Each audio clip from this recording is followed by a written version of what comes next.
The Yemen War. It started in 2014 when the then Yemeni government of Abdurrabbu Mansour Hadi came under threat from Houthi rebels. Since then, the country has suffered in perpetual war. At the surface, it appears to be a plain Shia-Sunni clash, with a Sunni Muslim government leader on one side and the Shia Houthi rebel militia on the other. But there's always been something larger at play. In battleground Yemen, the war is between Saudi Arabia and Iran. Saudi Arabia with the US, UAE, and other allies on one side, and Iran and its proxy militias on the other.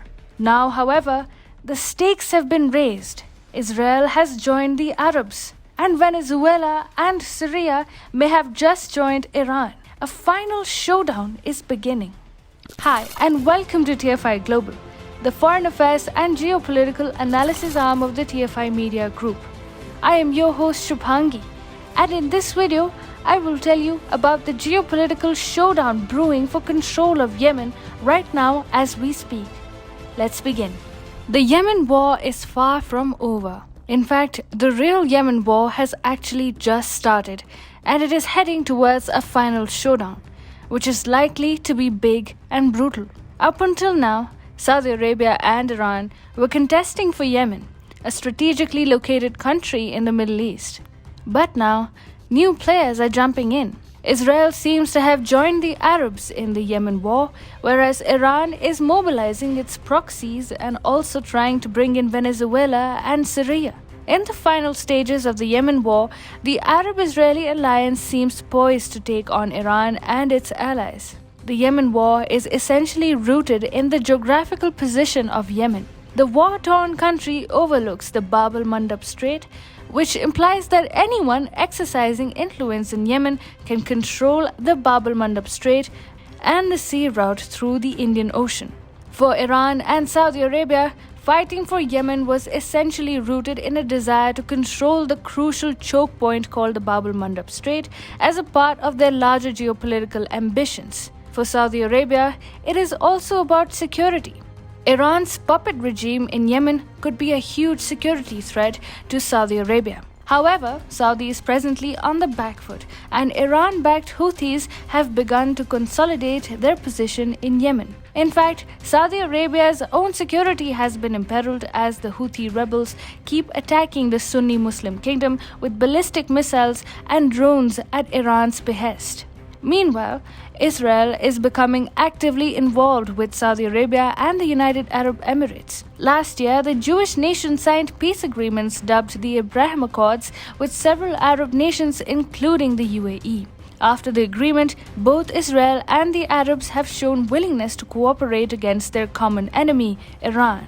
So last year itself, it was reported that the United Arab Emirates and Israel were working on a plan to establish a spy base in the Yemeni island of Socotra.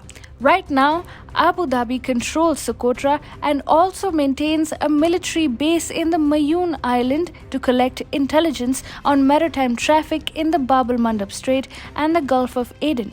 Of late, there has been a rather unprecedented flow of Israeli tourists to the Yemeni island of Socotra at the behest of the UAE. Whether the heightened flow of Israeli tourists to Socotra, facilitated by the UAE itself, is part of the operations on the said spy base is not known yet.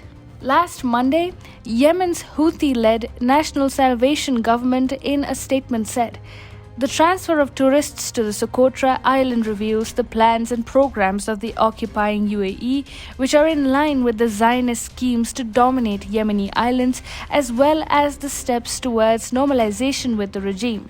The Arab-Israeli alliance is clearly reinvigorating its defense in Yemen and has not given up on its plans to kick Iran out of the strategically located country. Iran, on the other hand, is busy uniting its proxies and allying with Venezuela and Syria. In fact, a minister delegate at the embassy of Yemen in Syria, Radwan al-Haimi, reportedly held discussions with Venezuelan charge d'affaires in Damascus. The two discussed ways to kickstart relations between Yemen and Venezuela. Both the Yemeni delegate and the Venezuelan official seemed to share common views against Arab involvement in Yemen.